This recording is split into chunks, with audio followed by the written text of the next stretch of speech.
Anak-anak hebat pasti sudah tahu kan gambar apakah ini? Ya, ini adalah gambar Garuda Pancasila, lambang negara Indonesia. Apakah kamu tahu sejarah lahirnya Pancasila? Ya, perumusan Pancasila sebagai dasar negara tidaklah mudah. Ya, para perumus dasar negara membutuhkan proses untuk mendapatkan dasar negara yang sesuai dengan identitas Indonesia. Yuk, kita cari tahu proses perumusan Pancasila sebagai dasar negara Indonesia. Assalamualaikum warahmatullahi wabarakatuh dan salam sejahtera. Hai anak-anak hebat, selamat datang di MI Al-Kusnaniyah bersama Bu Julaika. Di video kali ini kita akan belajar PPKN tentang proses perumusan Pancasila. Anak-anak, Pancasila berasal dari dua kata, yaitu panca dan sila. Panca artinya 5, sedangkan sila artinya dasar atau aturan. Sehingga Pancasila artinya 5 dasar atau 5 aturan. Anak-anak, Pancasila mempunyai lambang di setiap silanya. Lambang-lambang tersebut terletak di dalam perisai yang terdapat di dada Garuda. Sila pertama dilambangkan dengan bintang dan bunyi silanya adalah ketuhanan yang Maha Esa. Sila kedua dilambangkan dengan rantai emas. Bunyi silanya adalah kemanusiaan yang adil dan beradab. Sila ketiga dilambangkan dengan pohon beringin. Bunyi silanya adalah persatuan Indonesia. Sila keempat dilambangkan dengan kepala banteng. Bunyi silanya adalah kerakyatan yang dipimpin oleh hikmat kebijaksanaan dalam permusyawaratan perwakilan. Dan sila kelima dilambangkan dengan padi dan kapas. Bunyi silanya adalah keadilan sosial bagi seluruh rakyat Indonesia. Lalu siapakah ya yang merumuskan Pancasila? Pancasila ditetapkan sebagai dasar negara sebelum proklamasi kemerdekaan. Yang menetapkan adalah BPUPKI. BPUPKI adalah kepanjangan dari Badan Penyelidik Usaha-Usaha Persiapan Kemerdekaan Indonesia. BPUPKI merupakan organisasi yang dibentuk sebagai persiapan kemerdekaan Indonesia sekaligus sejumlah syarat yang harus dipenuhinya sebagai negara merdeka. Dan yang ditunjuk sebagai ketua BPUPKI adalah Dr. Rajiman Wetio-Diningrat.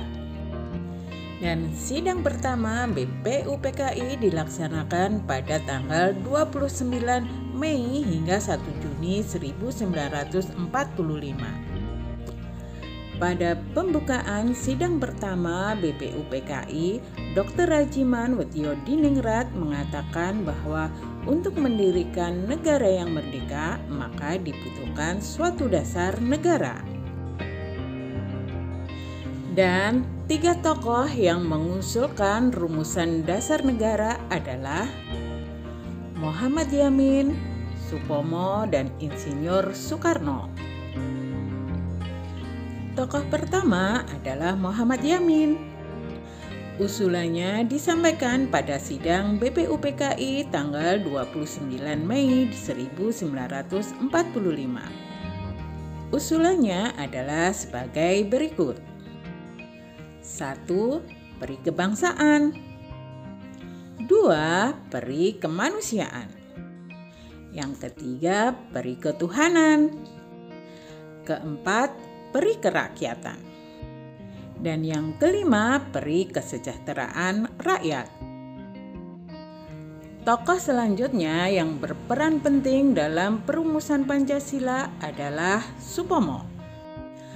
Usulannya disampaikan pada sidang pertama BPUPKI pada tanggal 31 Mei 1945. Dan usulannya adalah sebagai berikut. Yang pertama, persatuan atau unitarisme. Yang kedua, kekeluargaan. Yang ketiga, keseimbangan lahir dan batin.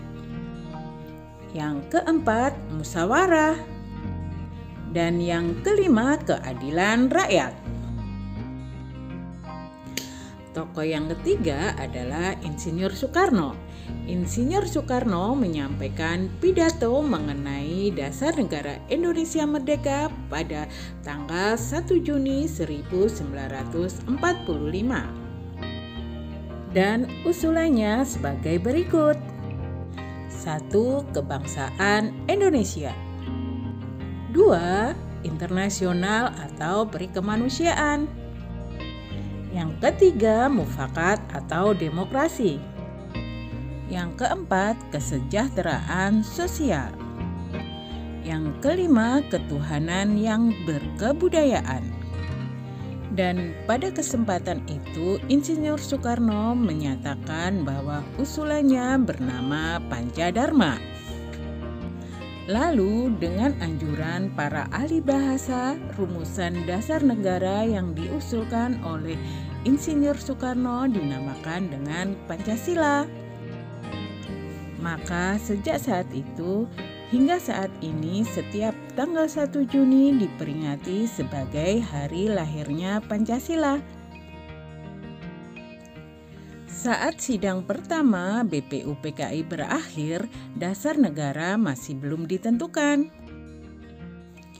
Karena itu, Ketua BPUPKI membentuk panitia kecil untuk menyempurnakan dasar negara dan menampung usulan dari anggota BPUPKI lainnya. Panitia kecil itu disebut Panitia 9 karena beranggotakan 9 orang, yaitu 1. Insinyur Soekarno, 2. Dr. Andes Muhammad Hatta, 3. Mr. A.A. Maramis, 4. Abdul Qahar Muzakir, 5. Abi Kusno Cokro Sujono, 6. Haji Agus Salim, 7. Mr. Ahmad Subardio, 8. Mr. Muhammad Yamin, dan 9. Kiai Haji Wahid Hasyim. Rapat Panitia 9 menghasilkan rancangan pembukaan hukum dasar atau yang kita kenal dengan Piagam Jakarta. Dan isi Pancasila yang disampaikan pada Piagam Jakarta adalah sebagai berikut. 1. Ketuhanan dengan kewajiban menjalankan syariat Islam bagi pemeluk-pemeluknya. 2. Kemanusiaan yang adil dan beradab. 3. Persatuan Indonesia. 4. Kerakyatan yang dipimpin oleh hikmat kebijaksanaan dalam permusyawaratan perwakilan. 5. Keadilan sosial bagi seluruh rakyat Indonesia. Namun pada tanggal 18 Agustus 1945, isi Pancasila yang disampaikan di Piagam Jakarta ini diubah pada sila pertamanya. Anak-anak, karena Indonesia penduduknya tidak hanya beragama Islam, maka sila pertama yaitu ketuhanan dengan kewajiban menjalankan syariat Islam bagi pemeluk-pemeluknya diubah menjadi ketuhanan yang Maha Esa. Setelah sila pertama diubah, maka saat itu Pancasila sudah resmi menjadi dasar negara Indonesia. Dan isi Pancasila yang sudah disempurnakan adalah sebagai berikut. 1. Ketuhanan yang Maha Esa. 2. Kemanusiaan yang adil dan beradab. 3. Persatuan Indonesia. 4. Kerakyatan yang dipimpin oleh hikmat kebijaksanaan dalam permusyawaratan perwakilan. Dan 5. Keadilan sosial bagi seluruh rakyat Indonesia. Dan inilah Pancasila yang kita kenal sampai sekarang. Nah, sekarang kalian sudah paham ya bagaimana proses perumusan Pancasila dan siapa saja yang berperan dalam proses tersebut. Anak-anak, demikianlah pembelajaran kita kali ini. Semoga pembahasannya mudah kalian mengerti dan kalian pahami ya. Terima kasih sudah belajar, terima kasih sudah subscribe. Bu Guru pamit dulu. Bye. Wassalamualaikum warahmatullahi wabarakatuh.